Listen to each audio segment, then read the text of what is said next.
आज मी आणि माझे बायोलॉजी लेक्चरर यांच्याशी संबंधित एक आठवण सांगणार आहे. त्यांचे नाव रवी कोळे आहे. ते आमच्या महाविद्यालयातील वरिष्ठ लेक्चरर म्हणून काम करतात. त्यांना जवळपास 10 वर्षाचा अध्यापनाचा अनुभव आहे. त्यांच्या अनुभवामुळे विद्यार्थ्यांना अतिशय सोप्या पद्धतीने समजतो. रवी सर दिसायला खूप फिट, सुंदर आणि नीटनेटके आहेत. त्यांचं व्यक्तिमत्व प्रभावी आहे, पण त्यांच्या स्वभावाची सर्वात खास गोष्ट म्हणजे ते प्रत्येक विद्यार्थ्याशी प्रेमाने आणि आदराने बोलतात. त्यामुळे विद्यार्थी त्यांच्याशी मोकळेपणाने संवाद साधतात. मी आता आमची ओळख कशी झाली आणि आमच्यात कसं जुळत गेलं हे सांगणार आहे. सुरुवातीला जेव्हा मी या कॉलेजमध्ये ऍडमिशन घेतलं, तेव्हा प्रवेश प्रक्रियेच्या वेळी आम्ही सरांशी मला फॉर्म, फी आणि कोणते विषय घ्यायचे याबद्दल मार्गदर्शन केलं होतं. त्यावेळी ते फक्त कॉलेजमधले शिक्षक आहेत एवढंच मला माहीत होतं.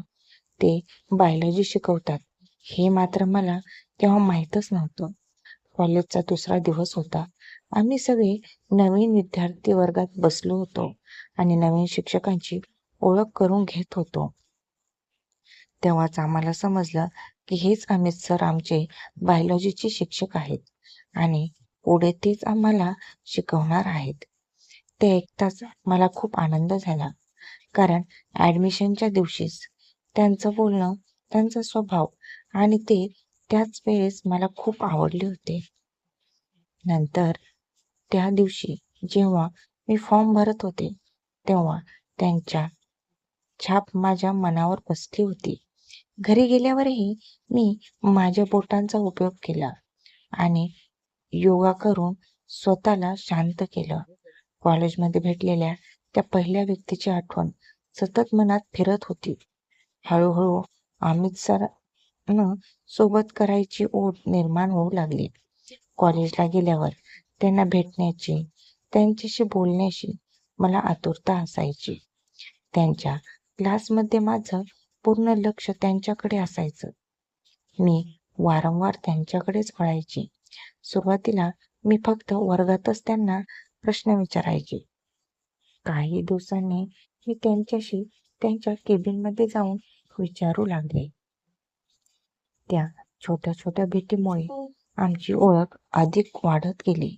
असं करत करत माझं पहिलं सेमिस्टर पूर्ण झालं. त्या काळात माझ्या मनात त्यांच्यासोबत करायची ओढ वाढली होती. दुसऱ्या सेमिस्टरला आल्यावर मी ठरवलं होतं की आता त्यांच्याशी अधिक जवळीक आणि चांगल्या संवादाचं नातं तयार करायचं.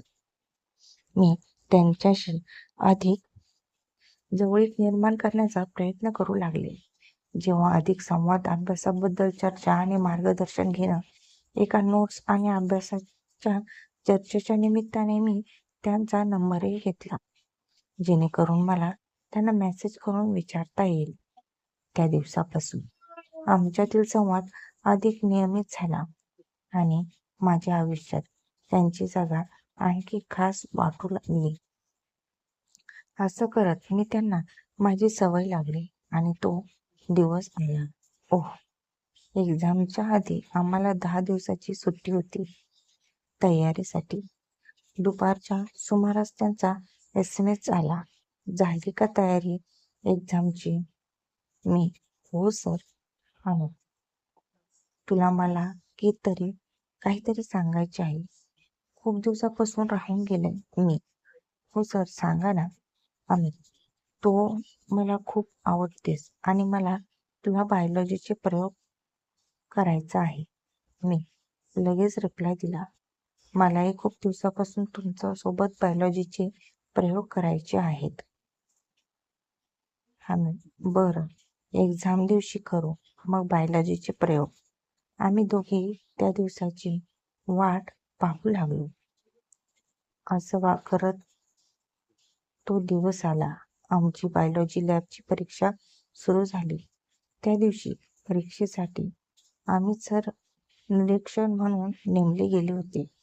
माझा नंबर सगळ्यात शेवटी होता, त्यामुळे मला बराच वेळ बाहेर थांबावं लागलं.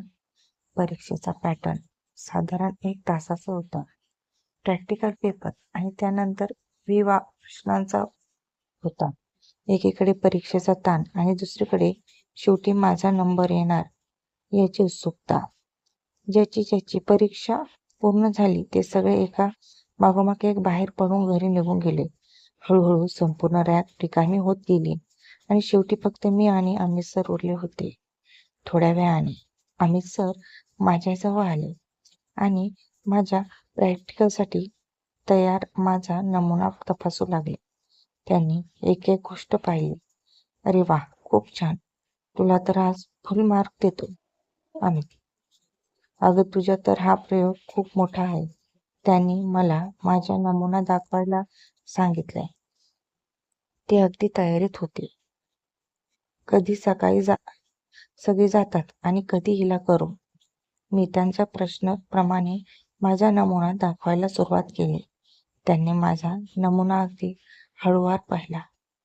सरांनी नमुने तपासून झाल्यावर मला समोर बसायला सांगितलं आणि सरांनी आपली फाईल उघडली.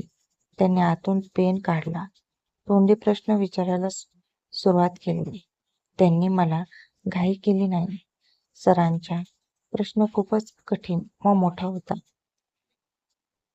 अमित सरांनी पुन्हा माझ्याकडे पाहिलं आणि आणखी काही सखोल प्रश्न विचारायला सुरुवात केली. जसे जसे सर एकामागून एक प्रश्न पुढे नेत होते तसे तसे प्रश्नांचा स्तर अधिकच कठीण होत चालला होता. पण हळूहळू काही प्रश्न इतके सखोल झाले की मला अमित, कसे आहे प्रश्न?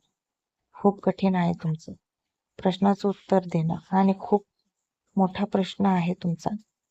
सरांना अनुभव आल्यामुळे ते अजून प्रश्न अधिक खोलवर घेऊन जाऊ लागले आणि त्या क्षणी माझ्यावरचा ताण वाढू लागला. जसं मी प्रश्नाचे उत्तर द्यायला लागले तसं सरांनी पुढचे प्रश्न थोड्या वेगाने विचारायला सुरुवात केली. कृपया थोडं सावकाश घ्या, घाई करू नका. वेगवेगळे आवाज येत होते माझ्या तोंडातून. आई, अगं सर. सरांनी माझं बोलणं ऐकलं आणि थोडंसं हसत वातावरण हलकं केलं. मग हळूहळू मी त्या गतीशी जुळवून घेतलं.